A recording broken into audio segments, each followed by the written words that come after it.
کہا کہ ہاں اداسی ہے. کہا کس چیز کی اداسی ہے؟ تو کہا کہ اصل میں مال کچھ زیادہ ہو گیا ہے میرے پاس، مال کچھ زیادہ جمع ہو گیا ہے، مال کچھ زیادہ جمع ہو گیا، ہمارا پیٹ بھرتا ہی نہیں، ہمارا پیٹ بھرتا ہی نہیں ہے. ایسا لگتا ہے کہ قبر میں اس کا بچھونا یہی ہوگا، اسی لیے خوب جما رہا ہے اچھی طریقے سے. یہ ایک ٹانگ قبر میں چلی گئی اور مال کی محبت میں دیکھ لو جوان ہوگا وہ ایک دم 20 سال کا جوان مال کا نام سنتے ہی. کہتے ہیں حضرت جابر نے کہا کہ مال زیادہ جمع ہو گیا خزانے.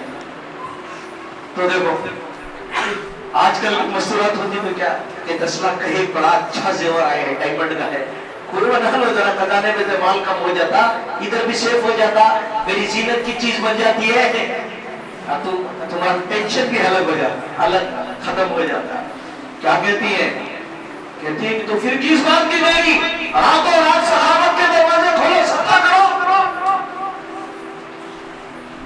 آج کی خاتون اگر ہوگی تو باکس پہ باکس جمع کرتی چلی جائے گی. مال زیادہ ہو گیا میرے اکاؤنٹ میں ڈال دو، بچے کا ایک اکاؤنٹ بنا کے ڈال دو، اس میں تو ٹیکس بھی نہیں لگے گا، اور زمین لے کے ڈال دو اس میں زکات بھی نہیں لگے گا، گھر کرائے میں لے کے ڈال دو اس میں زکات اگر دیندار ہوئی تو. بہرحال صدقہ، خیرات، سخاوت، اس میں سب سے زیادہ بخیل جو ہے وہ خاتون ہے. یہ تحقیقی بات ہے. عورتوں کا اس میں بہت بڑا رویہ ہوتا ہے. مرد بعض اعتبار سے کئی شکل صورت کو دیکھ کر کچھ نہ کچھ کر دیتا ہے، اور بہت سی خاتون ایسا ہوتی ہیں جو مرد کے آڑے آتی ہیں اس کو دینی معاملات میں بھی خرچ کرنے کے لیے. یہ بہت بری صفت ہے، بخیل پر اللہ کی لعنت ہے.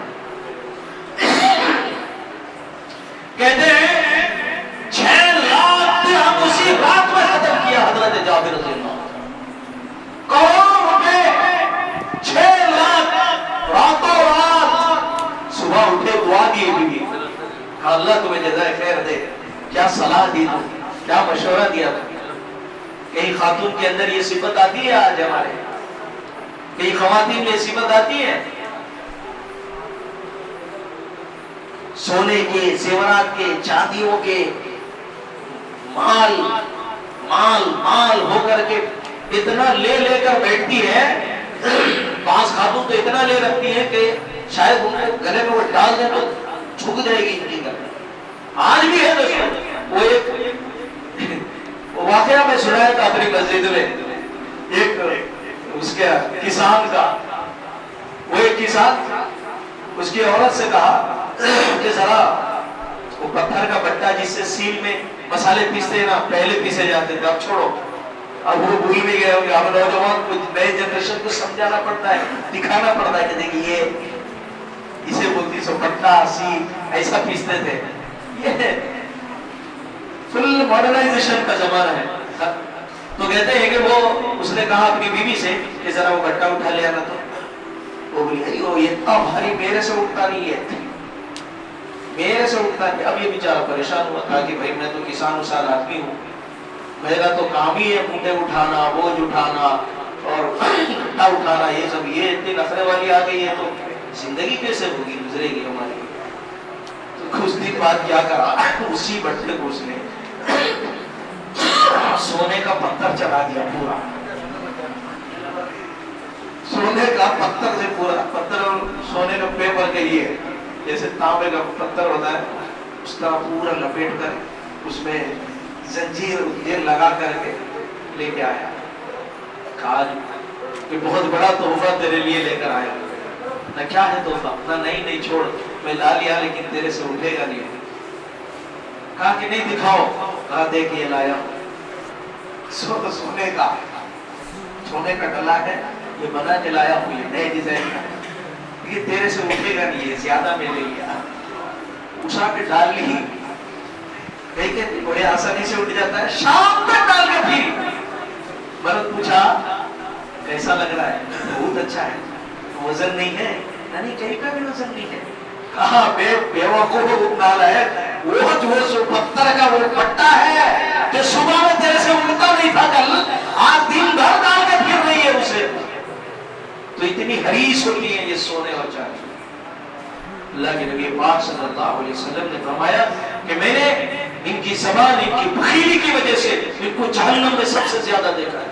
اور یہ زکات بھی نہیں نکالتی، خواتین زکات بھی نہیں نکالتی، یہ سمجھتی ہیں کہ مجھ پر زکات بھی نہیں ہے، بہت ساری چیزیں ہیں، یہ قربانیاں بھی نہیں دیتی ہیں، اور مرد جان کر بھی بخیلی کر رہے کیونکہ اسی کے سر پہ آئے گا، یہ جہنم میں لے جانے والے ہوں۔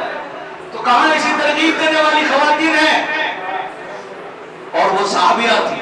مرد کہتا ہے کہ مال زیادہ ہوگا، نکال اللہ کے راستے پر خرچ کر۔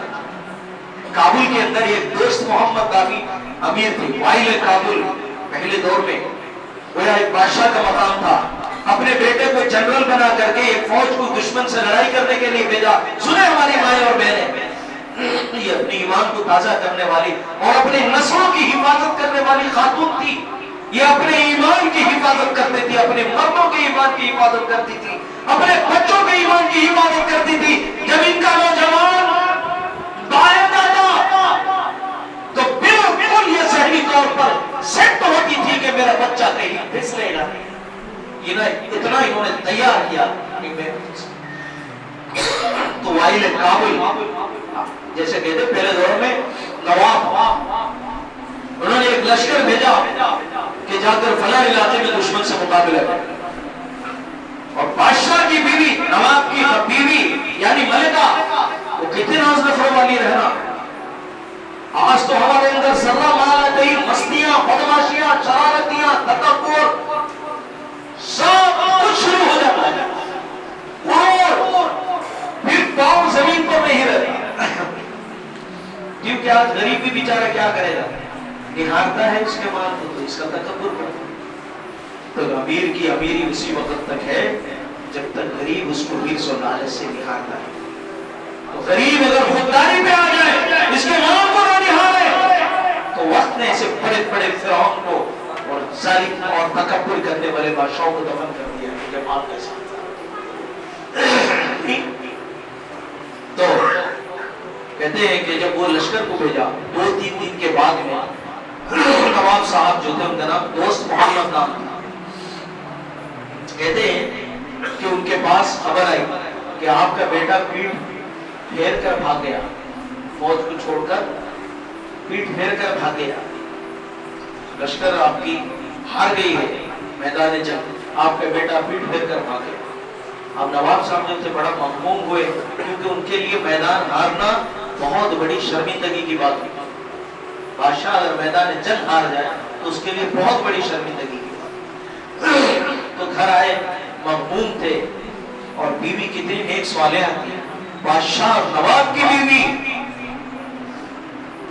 سونے چاندی کے بچھونے اگر وہ بنا کر سوئے تب بھی مال نہ ختم ہو، اتنے مال۔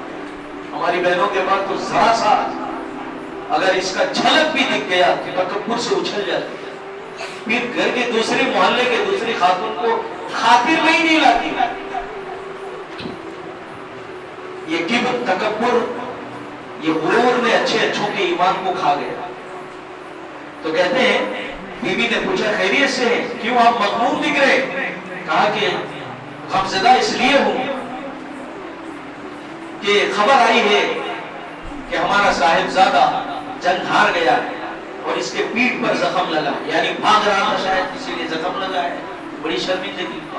تو ماں جتنی کانفیڈنٹلی کہتی ہے یہ ہو ہی نہیں سکتا۔ کیا کہتی ہے؟ ہو ہی نہیں سکتا کہ میرا بیٹا میدان جنگ میں ہار کے پیٹھ پھیر کر آ جائے، دشمنوں کو پیٹھ دکھا دے، ہو ہی نہیں سکتا، جاؤ پھر سے تحقیق کرو۔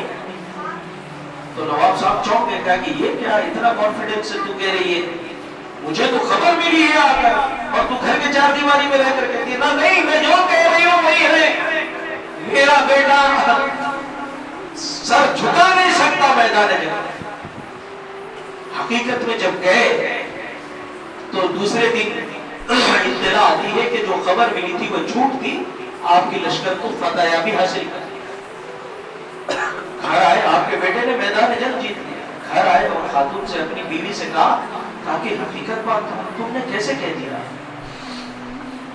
تم نے کیسے کہہ دیا کہ میرا بچہ ہار نہیں سکتا جب. کہا کہ دراصل ایک راز ہے، میں اللہ اور اس کے رسول کے درمیان میں رکھنا چاہتی تھی، میں اللہ اور میرے درمیان ہی اس راز کو رکھنا چاہتی تھی، لیکن آج آپ کے سامنے مجبوراً مجھے کھولنا پڑتا ہے کہ دیکھو مجھے اسی لیے اعتبار تھا کہ میرا بیٹا بزدل نہیں ہو سکتا، میرا بیٹا مرتد نہیں ہو سکتا، میرا بیٹا مشرک نہیں ہو سکتا، میرا بیٹا وہ گناہ کر نہیں سکتا، اس لیے اعتبار تھا کہ جب سے یہ میرے پیٹ میں حمل سے آیا اسی وقت سے حرام کا ایک دانہ میں نے اپنے منہ میں کبھی نہیں لیا. اس میں نے اس کی زندگی کی حفاظت ایسا کی ہے، اور کبھی بھی بغیر وضو کے حضور پر درود پڑھے کبھی میں نے دودھ نہیں پلایا. تو مجھے یقین تھا میرے ایک ایک پل اس کی زندگی کے لیے، مستقبل کے روشن کے لیے دعا مانگی تھی. میرے ماں کی گود اولاد کے لیے پہلی کالج اور یونیورسٹی تھی، اور میں اس کی استاد تھی، میں نے اس کا پورا خیال رکھا. تو اسی یقین کے ساتھ میں کہہ سکتی تھی کہ میرا اولاد میری سایہ نہیں ہوگی، میری اولاد کبھی ایسا بزدل نہیں بنے. تو ہماری مائیں اور بہنیں دیکھ لیں کہ ہم اپنے بچوں کی، اپنی اولادوں کی، اپنے نسلوں کی تربیت کس طرح کرتی ہے. حضور کی سیرت سکھانا تو دور کی بات، جوان بچے